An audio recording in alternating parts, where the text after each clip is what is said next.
ജസ്നയെ മുണ്ടക്കയത്തെ ലോഡ്ജിൽ കണ്ടെന്ന മുൻ ജീവനക്കാരിയുടെ ആരോപണം തള്ളി ജസ്നയുടെ പിതാവ് ജെയിംസ്.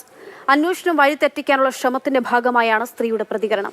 CBI കൃത്യമായി കേസ് അന്വേഷിക്കുന്നുണ്ടെന്നും ജെയിംസ് പറഞ്ഞു.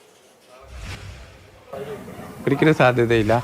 ആ സ്ത്രീ പറഞ്ഞത് CCTV അവസാനമായി കണ്ടതെന്ന് പറഞ്ഞു. ആ കൊച്ച് എൻ്റെ മോളല്ല, ജസ്ന അല്ല എന്ന് ഞാൻ അന്ന് തന്നെ പോയത് ആ കൊച്ചിൻ്റെ വീട്ടിൽ പോയി കണ്ടുപിടിച്ചതാണ്. ജസ്ന ഇവിടെ നിന്ന് പോയി 1.5-2 മണിക്കൂർ കഴിയുമ്പോൾ വലിയ ബാഗുമായിട്ട് വരുന്നൊരു കൊച്ച്, ആ കൊച്ചിനെ ഞങ്ങൾ അവരുടെ വീട്ടിൽ പോയി കണ്ടിട്ടുള്ളത് അതല്ല. അപ്പോൾ ഈ സ്ത്രീ പറഞ്ഞതിനകത്ത് വാസ്തവമൊന്നുമില്ല. ഞാൻ എന്നെ ഒരു മാസം മുമ്പ് വിളിച്ചിരുന്ന് കുറച്ച് കാര്യങ്ങൾ പറയാനുണ്ട്. ഈ സ്ത്രീയാണോ ഇതിൻ്റെ സുഹൃത്താണോ എനിക്കറിയില്ല. വിളിച്ചിരുന്നു ഒരു ശനിയാഴ്ച 5 മണിയപ്പോൾ. ഞാൻ പറഞ്ഞു സ്റ്റാഫുകളുടെ പേയ്മെൻ്റ് ഡേയാണ്, അപ്പോൾ എനിക്കന്ന് അസൗകര്യമുണ്ട്, അത് കഴിഞ്ഞ് വന്നാൽ മതി എന്ന് പറയും. അത് കഴിഞ്ഞ് 8:30 പറയും. അപ്പോൾ അത് കഴിഞ്ഞ് പോകുകയെന്ന് പറഞ്ഞ ഒരു ശരിയായ രീതിയല്ല എനിക്ക് തോന്നി. അപ്പോൾ ഞാൻ അന്നേരം എൻ്റെ കൂടെ സമാന്തര അന്വേഷണത്തിനുള്ള CBI അന്വേഷിക്കുന്ന എൻ്റെ 3-4 സുഹൃത്തുക്കളെ ഞാൻ വിട്ടിട്ടുണ്ട്. അപ്പോൾ അവരെ ഞാൻ പറഞ്ഞു ഈ വീട്ടിൽ നിന്ന് പോയി ഈ നമ്പർ തന്നിട്ട് വിളിക്കുക, എവിടെയാണെന്ന് നോക്ക്. അവർ പോയി ഇത് അന്വേഷിച്ചതാണ്.